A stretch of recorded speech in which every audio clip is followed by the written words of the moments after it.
Cet épisode de Nos Ciné vous est proposé en partenariat avec Séance Radio, la radio 100% cinéma, et c'est une production Binge Audio. Bonjour. C'est moi Orson Welles. J'aime pas trop les voleurs et les fils de pute. Salut, c'est Nos Ciné, votre rendez-vous avec le cinéma qui, au rang des traumatismes liés à son amour profond du 7e art, garde assez haut dans sa liste ce jour sombre du printemps 2002 où il a dû quitter la salle du cinéma Le Rialto à Morlaix dans le Finistère au beau milieu de la célèbre scène de viol d'Irréversible. Beaucoup trop de violence pour son petit cœur fragile. Depuis donc, légère appréhension lorsque revient dans l'actualité le nom de Gaspard Noé, comme c'est le cas en cette rentrée avec Climax, son nouveau film dont nous allons causer avec un duo d'amateurs de sensations fortes, Julien Dupuis, salut Julien. Salut Thomas. Et Perrine Kenson, salut Perrine. Salut Thomas. C'est Nos Ciné épisode 152 et c'est parti. Monde de merde. Pourquoi il a dit ça? C'est ce que je veux savoir. Climax, donc 5e long métrage de Gaspard Noé qui nous raconte comment la dernière réunion d'une troupe de danseurs avant leur départ en tournée aux États-Unis va virer au cauchemar lorsqu'ils se rendent compte qu'une substance illicite a atterri dans leur verre et que les effets désastreux du psychotrope commencent à s'emparer de la petite équipe qui par ailleurs a eu la riche idée de se réunir dans un coin paumé juste à côté d'une forêt.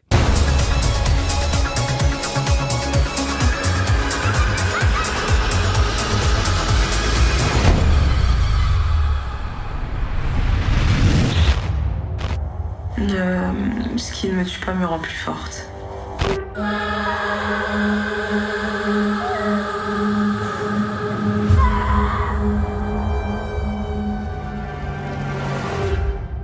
Au casting, on trouve Sofia Boutella, qu'on avait notamment vu dans Kingsman, mais aussi Kid Ismail, Souela Yacoub et Romain Guillermic. Votre avis sur ce Climax, les amis? Qui veut commencer? Bon, la règle veut que Julien Dupuis est autour de la table. C'est Julien Dupuis qui commence. On peut briser cette règle pour cette occasion et donner la parole à Perrine Kenson en premier. Perrine? On brise les règles aujourd'hui avec Gaspard Noé. Bah oui, comme toujours. Pourtant, je sais pas pourquoi j'emploie le mot pourtant, mais le film Climax, je dirais que si quelqu'un n'a jamais vu un film de Gaspard Noé, ou juste une moitié comme moi, ou juste une moitié jusqu'à un début de viol, en soi, je pense que c'est un gros résumé de c'est Gaspard Noé in the nutshell, c'est-à-dire que si on sait pas ce que c'est, dans ce film-là, on a à peu près tout ce qu'est Gaspard Noé. On a les mouvements de caméra, on a des thématiques qui reviennent assez régulièrement dans ces films. On a la couleur aussi qui revient, enfin c'est la couleur de l'image comme ça qui revient assez régulièrement dans plusieurs de ces films. Une forme de danger, d'extrême dans les comportements, la drogue potentiellement, puisque c'est un peu le centre du film. Donc voilà, on retrouve un petit peu tout, ce qui en fait que à la Climax, c'est... moi, j'ai plutôt apprécié Climax, mais je veux dire, c'est pas, ça ne peut pas être le meilleur film de Gaspard Noé, puisque ça n'est que le résumé de sa carrière, en quelque sorte. Enfin, pour moi, c'est vraiment ça. Donc, moi, j'ai trouvé ça plutôt... Je l'avais vu à Cannes, puisqu'il était présenté à la quinzaine des réalisateurs. Et j'avoue que ça avait été sûrement la meilleure projection cannoise de cette année, parce que le film s'ouvre donc avec des personnages, donc ces danseurs qui sont là en train de dire qu'est-ce qu'ils font là, enfin, pourquoi ils sont dans cette troupe, pourquoi ils dansent, pourquoi ils font ça. Et donc on a une sorte on a l'impression d'être au confessionnal dans Secret Story ou quelque chose comme ça. Enfin, chacun se confie un petit peu sur ça. Donc on nous présente les personnages, c'est plutôt sympathique, mais on se demande où ça veut en venir. Et là démarre une séquence de danse où ils sont dans cette espèce de grand, je sais pas ce que c'est cet endroit, une sorte de salle des fêtes au fin fond de la montagne. C'est une école. C'est une école, ouais, parce que ça ressemble, enfin le truc est très grand. Et donc ils se mettent à danser et sur la musique de Céron. Et là pour le coup c'est complètement spectaculaire, c'est vraiment excessivement bien filmé, c'est vraiment sublime. On a quelque chose qui est très très prenant, très entraînant. C'est vraiment les yeux peuvent pas se détacher, on a envie de se lever, de danser avec eux, même si on est nul en voguing. Potentiellement, puisque c'est ce qu'ils sont en train de faire. Donc c'est vraiment c'est ultra spectaculaire, et c'est-à-dire que le film ne se remettra presque jamais de ça, c'est-à-dire que je trouve que le reste du film n'arrivera jamais à la hauteur de cette séquence-là qui est absolument sublime. Et donc à la fin, ils s'écroulent tous par terre, et là, le film démarre à peu près vraiment. Et puis, comme d'habitude, chez Gaspard Noé, c'est très déconstruit volontairement. Il s'est amusé à mettre le générique en plein milieu. Enfin, il y a plein de choses comme ça qui débarquent de nulle part. Mais en même temps, je trouve qu'il continue à être fascinant dans sa manière de filmer, parce que donc on a ces personnages qui boivent une substance dans une sangria.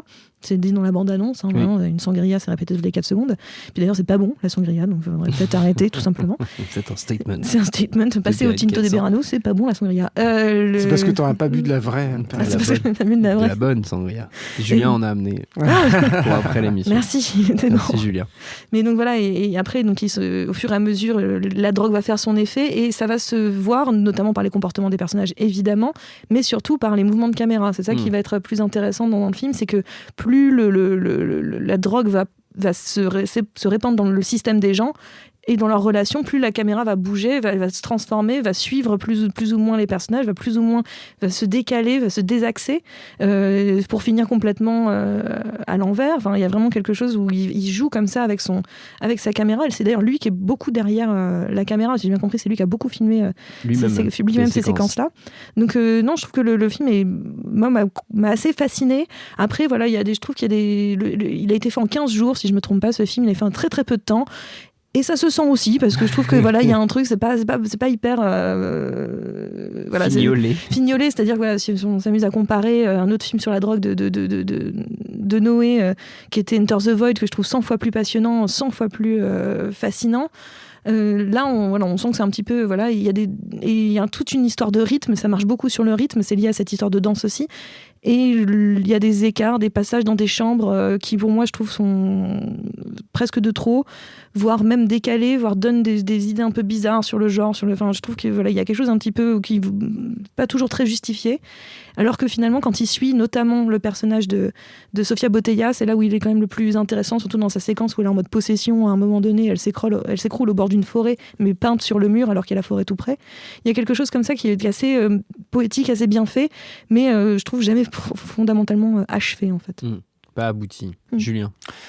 Moi, j'ai adoré Gaspard Noé. Je trouve que quand j'ai vu Carne et après Seul contre tous, et puis encore plus Irréversible, il y avait une voix... Que toi, tu as vu en entier, du coup. Oui, que j'ai vu en entier, mais alors j'ai proposé à ma chère et tante de sortir 3 fois de la salle pendant la séquence de viol. Et c'est assez marrant d'ailleurs, parce que je trouve que c'est une séquence qui, dans les différents échos que j'ai pu avoir autour de moi, dérange beaucoup plus les gars en général que les filles.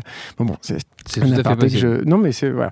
Mais bon, bref. Mais voilà. Et moi, je l'avais un peu perdu avec Enter the Void et puis avec Love. Et je mettais ça sur le compte de 2 choses, en fait, qui sont que... c'était des films qui étaient trop fabriqués.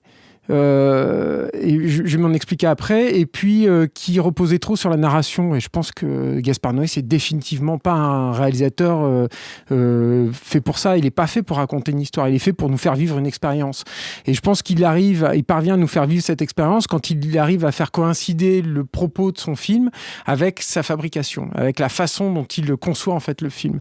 Et je trouve que c'était quelque chose qu'il avait un peu perdu, et qui dans le côté artificiel, surtout je pense dans Enter the Void, qui était un film très fabriqué pour le coup, qui avait demandé énormément de post-production, qui avait été très long en fait à mettre en place, il se perdait un peu, il s'égarait un peu, il y avait un côté un peu suffisant qui moi me faisait déconnecter en fait du film. Je l'avais pas ressenti de façon viscérale comme j'avais pu ressentir Irréversible. Et je trouve que il y a il y a le contre-pied en fait de ça dans Climax, qui se sent d'ailleurs dans la genèse en fait du film. Il se trouve qu'en fait Gaspard Noé développait un autre film qui était beaucoup plus compliqué à écrire, et qu'il a été fatigué en fait. Il s'est lassé lui-même en fait de ce projet-là, et il s'est orienté vers Climax, qui était un truc qui a été beaucoup plus conçu sur l'instant. C'était le film sur le suicide de 2 artistes, c'est possible, qui étaient persuadés d'être persécutés par la scientologie, qui tiraient de faits réels. C'est peut-être ça, je sais pas en fait. Mais piloté par Gus Van Sant, produit par Gus Van Sant. C'est possible, mais ça je sais pas. Mais en tout cas voilà. Et du coup il y a dans Climax un film qui est fait en réaction, je trouve, à ces 2 précédents, et qui renoue en fait surtout au procédé, au mode opératoire en fait qu'on pouvait avoir dans Seul contre tous, qui avait été pour le coup tourné sur très très longtemps, où le côté marathon épuisant en fait du tournage nourrissait le personnage de Philippe Naon, qui avait, pour l'anecdote, porté les mêmes costumes du début à la fin du film. Alors il paraît qu'à la fin ces costumes ils sentaient le rat crevé, c'était un enfer. Et aussi donc surtout d'Irréversible, parce que les 2 films en fait se répondent énormément dans leur conception et dans leur façon d'avoir été tournés, qui sont à chaque fois une expérience sur une nuit. Donc tu as une unité de temps dans les deux films. T'avais pas une unité de lieu comme tu l'as dans Climax dans Irréversible, mais en tout cas t'as une unité de temps, et c'est deux films qui ont été tournés dans l'instant en fait, avec aussi un canevas scénaristique qui est finalement relativement lâche et qui se repose beaucoup sur l'interprétation en fait de ces comédiens et leur improvisation. Donc voilà, on retrouve de ça, et je trouve que du coup, dans Climax, j'ai retrouvé en fait ce qui me plaisait en fait chez Gaspard Noé de façon un petit peu diluée. C'est-à-dire que c'est quand même beaucoup moins puissant, je trouve, que Irréversible, et beaucoup moins puissant que Seul contre tous, mais il y a quand même de ça. Et je trouve que là-dessus, il y a des choses qui sont très habiles en fait dans Climax, qui sont liées notamment au fait d'avoir choisi des comédiens en fait pour interpréter ce mal-être. Et à ce titre, le fait d'avoir choisi Sofia Boutella, qui ne danse plus en fait depuis quelques années, mais qui a quand même un passif bien costaud de danseuse, c'est génial, parce que la scène dont parlait Perrine, où elle se met à complètement délirer, etc. Ça redevient une espèce de chorégraphie qui, pour le coup, a été improvisée, contrairement à la scène d'ouverture qui est tournée à la Technocrane, donc à la grue, qui est la seule scène en fait du film qui a été chorégraphiée. Et ça fonctionne vraiment très très bien. Et je suis d'accord également avec Perrine sur le fait que c'est un film. Je ne sais pas si ça résume Gaspard Noé, parce que je trouve que c'est un auteur qui est tellement marqué, qui a des telles obsessions, que de toute façon, tu le retrouves tout ça en fait dans tous ses films. Mais par contre, c'est vrai qu'il y a un côté didactique. Déjà, peut-être dans le fait qu'il y a un côté très progressif en fait. C'est pas un film si violent que ça en fait, Climax. C'est un film qui se construit sur un crescendo en fait, et qui t'amène en fait à avoir un truc un peu plus choc à la fin, ce qui n'était évidemment pas le cas de Irréversible pour le coup. Et ça va même jusqu'à une espèce de note d'intention, qui sont donc ces interviews posées qui ouvrent le film, où sur les côtés en fait de l'image, Gaspard Noé a placé tout ce qui constitue le cœur même des références de son cinéma. C'est-à-dire que, si mes souvenirs sont bons, sur le côté droit, tu as des VHS, et sur ou des DVD, mais je crois que c'est des VHS, et sur le côté gauche, tu as des livres, en fait. Et si on connaît un tout petit peu, si on s'intéresse au cinéma de Gaspard Noé, on verra que là, il y a absolument ces films de chevet, quoi. Il y a Schizophrénia, par exemple, des choses comme ça. L'autre truc aussi qui me plaît beaucoup, moi, dans Climax, c'est que je pense que Gaspard Noé, c'est aussi quelqu'un qui se nourrit de ses rencontres et de ses collaborations avec ses techniciens. C'est-à-dire que c'est ça aussi qui a été intéressant quand on a suivi Noé, c'est qu'au début, il travaillait en huis clos avec une équipe réduite à sa portion congrue. Enfin, il était quasiment tout seul en fait sur un tournage comme Seul contre tous. Et puis petit à petit, il y a des gens qui sont venus se greffer en fait sur son tournage. Il y a Benoît Deby évidemment. Mais après, il y a eu par exemple Rodolphe Chabrier de McGuffling qui est arrivé sur Irréversible, et que Gaspard Noé considérait comme quasiment le co-réalisateur en fait du film. Et on retrouve ça aussi. Moi, je l'avais un peu perdu aussi dans Enter the Void et puis dans Love. Même si dans Enter the Void, il y avait le monsieur qui avait créé les génériques, son nom m'échappe. Je suis désolé, mais non, je vois, mais je sais plus. Mais bon, voilà, qui était aussi un nouvel apport. Et il y a ça aussi dans Climax. Et en plus, c'est un poste qui est super important, qui sont les décors. Il se trouve qu'il a travaillé avec un monsieur qui est peut-être l'un des plus grands chefs décorateurs français, qui s'appelle Jean Rabas, qui a été révélé par les films de Jeunet Caro. Et qui se fait un peu moins fréquent en fait au cinéma ces jours-ci, mais il a fait un travail absolument merveilleux sur cette école en fait où ils ont tourné, où il a tout repeint, etc. Et je trouve que il a réussi à rester dans la lignée en fait de ce que Noé faisait auparavant, tout en apportant quelque chose de neuf, de chatoyant par exemple au niveau des couleurs. Et du coup tu as un contraste très frappant qui fonctionne super bien entre l'aspect extrêmement coloré en fait du film et son côté un peu crade, un peu sale, qui moi m'a beaucoup plu. Voilà. Donc je trouve que c'est un film qui est pas, c'est pas le summum de Noé, mais moi je suis content de le retrouver en fait là. C'est un film rassurant quand on a aimé Noé d'il y a longtemps. Rassurant, je ne sais pas si rassurant et Gaspard Noé, ça va bien ensemble. Ça marche pas très bien. Perrine ? Oui, rassurant, je sais pas si c'est le mot non plus, mais c'est vrai qu'en soi, si on aime bien Noé à la base, c'est un film qu'on passe pas du tout un mauvais moment en le regardant. C'est même plutôt agréable de le voir, ces personnages, cette multitude de personnages évoluer. Et ce que je trouve assez fascinant, c'est que justement avec les vidéos du début où chacun se présente, au début on se dit non mais il y en a 26 millions là des danseurs, jamais j'arriverai à les identifier ou quoi que ce soit. Et dès la première danse et dès la suite du film, c'est-à-dire que tout de suite les personnages personnalités sont évidentes pour chacun de ces danseurs-là. C'est-à-dire qu'à partir de leur chorégraphie, donc dans cette chorégraphiée, comme disait Julien, ils ont chacun leur moment, leur momentum dans la chorégraphie, et qui définit un peu leur personnalité. Ce qui est assez fou, parce que tout de suite après, on n'a pas besoin de... Je n'ai retenu aucun prénom des personnages. Par contre, je sais exactement qu'est-ce qu'il représente, quelle typologie de personnage il est, quel type de personne il est, en fait. Et je trouve que c'est très fort d'avoir su faire ça avec finalement que de la gestuelle, que du geste, que du cœur, et pas du tout le dialogue. Finalement, il passe presque à l'as dans le film, puisque tout n'est que communication des corps et vibration des corps. C'est assez fascinant dans le film. Julien ? Oui, je vais ajouter un petit truc là-dessus, c'est que quand je parlais des parallèles entre ce que le film nous dit et de la façon dont le film est fabriqué, c'est un film choral, Climax. C'est son premier film choral à Noé. C'est quelqu'un qui est vachement dans le récit subjectif, en fait, par exemple. Ça correspond aussi, je pense, à un film d'équipe. C'est pour ça aussi que je parlais de Jean Rabas tout à l'heure. Et je pense parce que tu as le générique, en fait, au début du film, comme il le fait tout le temps, mais c'est vrai que tu as le nom de tous les chefs de poste qui arrivent un peu plus tard dans le film. Et je pense que c'est une façon aussi de Noé de signaler que c'est pas un film qui a été fait uniquement par Gaspard Noé, mais qui a été fait par toute une équipe.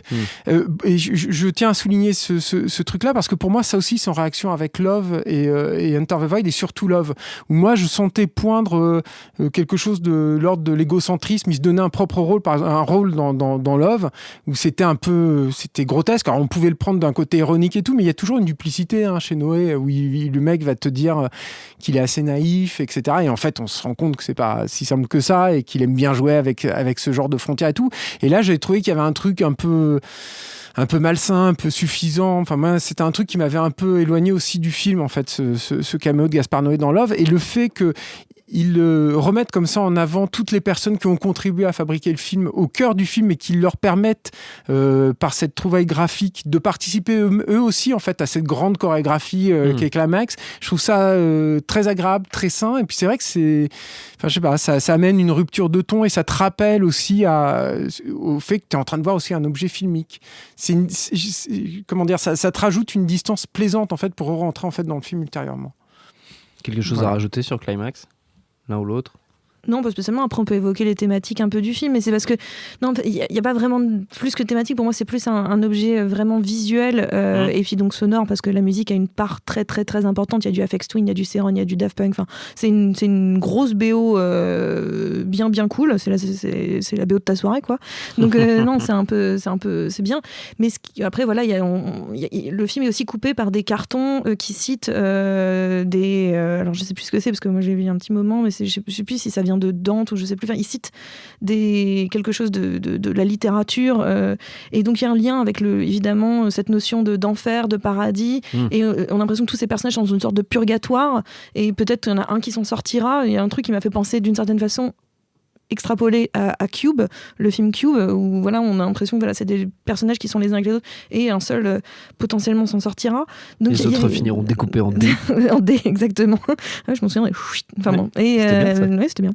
Mais voilà, donc il y a ces thématiques-là, mais je dirais que c'est tellement secondaire par rapport à la forme. À l'expérience. Ouais, voilà, à l'expérience, je pense pas qu'il ressenti. Fallait aller chercher sur les thématiques forcément. Non, mais comme il les a mis avec ces cartons, qui pour le coup, s'il les a fait pour chapitrer presque, je me dis que c'est qu'il y a une sorte de but peut-être derrière ça. Je pense que c'est surtout que ça te met dans un état d'esprit particulier. Moi, j'ai toujours vu ça comme ça, ces espèces de messages qui te martellent, en fait, à un intervalle bien particulier, Noé. Mais j'ai jamais trop cherché. Il y a peut-être un truc, en fait, dans le film. Alors moi, je vais pas dire que c'est parce qu'il y a un drapeau français, en fait, au fond, et tout. Je crois que j'ai entendu dire... J'ai cru comprendre que c'était complètement par hasard, en fait. C'était une histoire il leur manquait des bandelettes de couleurs. En fait, c'est un truc de Jean Rabas, ça, mais du chef d'écho, donc. Mais c'est vrai que le seul truc, après, c'est pas un regard sur la France d'aujourd'hui ou je sais pas quoi, mais le truc, c'est que ce qui est intéressant, on va dire, thématiquement, si on se lance un peu là-dedans, c'est comment fonctionne un groupe humain, en fait, et comment il peut dérailler, comment il peut créer. En fait, c'est une espèce de psychothérapie d'un groupe de gens, en fait, et comment ça peut devenir un esprit complètement malade.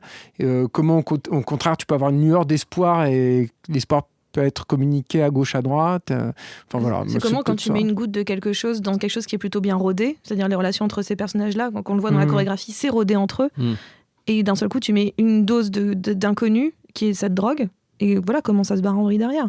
Donc c'est aussi, je suis d'accord avec Julien, en fait, c'est en effet comment un groupe de personnes, à partir du moment où il y a une donnée inconnue, un X inconnu, va perturber l'équation. Avant de se quitter, les amis, on va prendre le temps de quelques recommandations bien senties à destination de nos amis auditeurs. On peut évidemment s'éloigner de l'univers de Gaspard Noé qu'on a bien balisé là, même si vous avez des choses à rajouter dessus. N'hésitez pas, parce que, comme toujours, vous êtes totalement libre. Qui se lance en premier, ce ne sera pas Perrine qui fait non, ce sera donc Julie. Moi, je conseillerais déjà de revoir les premiers Gaspard Noé, y compris ses cours. Non, mais c'est un peu de la triche. Et je peux d'ailleurs étendre à Lucila Dilalovic, en fait, qui a été sa compagne à une époque, avec qui ils ont partagé certains chefs de poste aussi. Et moi, j'aime beaucoup le cinéma de Lucila Dilalovic, en fait. Je trouve qu'il y a... Oui, aussi, exactement, mais elle avait fait un moyen-métrage qui s'appelle La bouche de Jean-Pierre, par exemple, qui est extrêmement dérangeant, mais qui a un univers visuel qui est, voisin de Noé, mais c'est pas la même chose, c'est quand même très, très particulier, c'est très atypique.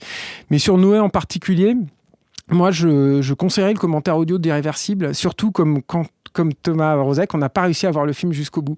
Parce que ce qui est génial, en fait, c'est que Noé, il est passionné par la fabrication des films. Et c'est tout à fait communicatif. Et en plus, quand on l'a déjà entendu en interview, c'est quelqu'un qui parle doucement, mais très vite. Il a un gros débit. Ouais. Et ce qui est génial de ce commentaire audio, c'est qu'il n'arrête pas sur le truc. Il est épuisant, quelque part, son commentaire audio, mais il te donne déjà du recul par rapport à un film qui, je pense que si tu es normalement constitué, tu as complètement retourné quand même, parce que c'est quand même moi, je pense que c'est une des expériences les plus fortes que j'ai vécues au cinéma, Irréversible. Et je trouve que c'est fascinant de voir comment il a construit, en fait, ça. Et en plus, il y a dans ce commentaire audio plein de petits détails de fabrication. Tu ne doutes pas que ça a été fait comme ci ou comme ça, et c'est passionnant. Je trouve que c'est mieux que n'importe quel texte analytique que vous pourrez avoir sur son œuvre. Parce qu'il faut revenir à des choses simples, en fait, je pense, chez Noé. Même s'il a été reconnu à juste titre, comme un auteur vraiment passionnant en France et tout, c'est bien de revenir à la simplicité quand on parle de son cinéma. Ça existe en forme purement audio, juste audio? Non. On est obligé de voir le film. Je te jure, tu verras, c'est pas pareil. Quand tu sais comment ça a été fait, quand tu sais comment ils ont tourné, quand tu sais... J'ai peur, Julien. Mais il faut voir Irréversible jusqu'au bout. Lui, il fait une analogie que je trouve pertinente, en fait, sur Irréversible. Il dit que c'est un film qui te dégueulasse, qui te salit pour te doucher à la fin. Et je trouve qu'il y a de ça. Moi, je trouve que la fin, je ne vais pas te la spoiler, du coup, et je ne vais pas la spoiler aux auditeurs qui ne l'auraient pas vu, mais il faut tenir le coup, en fait, sur Irréversible, parce que moi, la fin, elle est magnifique, je trouve. C'est fou quand tu vois le début du film, mais moi, m'avait fait... J'avais souri, et tu souris d'autant plus que tu as traversé l'enfer, quoi, avant. Et que tu as vu Joe Prescia dans son pire jour, là. Je ne peux pas. J'essaierai peut-être, pour te faire plaisir. Perrine. Eh bien, je ne sais pas si j'ai le droit de reciter un film dont j'ai parlé à la dernière émission, qui était un récap. Non, parce qu'on parlait d'expérience. Oui. D'expérience. Donc j'avais envie de reparler de Caniba. Voilà, c'est ça. Une fille qui ne détache pas de Caniba. Je ne s'en ai jamais remise. Mais non, dans ce cas, je citerai Caniba, mais aussi évidemment Léviathan, le film d'avant de Verena Paravel et Lucien Castin-Taylor. Je suis obligée de lire à chaque fois parce que je retiens pas leur nom. C'est un peu compliqué, mais parce que voilà, dans le genre cinéma qui provoque des sensations physiques, où on est happé par une image qui ne va pas toucher que notre cerveau et notre rétine, mais qui va embarquer tout notre corps et que littéralement donne des pulsions de frissons, de vomi. En ce qui concerne dans Caniba, moi, j'étais vraiment border nausée. Donc, et je trouve que c'est ce type de cinéma-là qui, pour moi, d'un seul coup, a du mal à se raconter, mais se vit avec...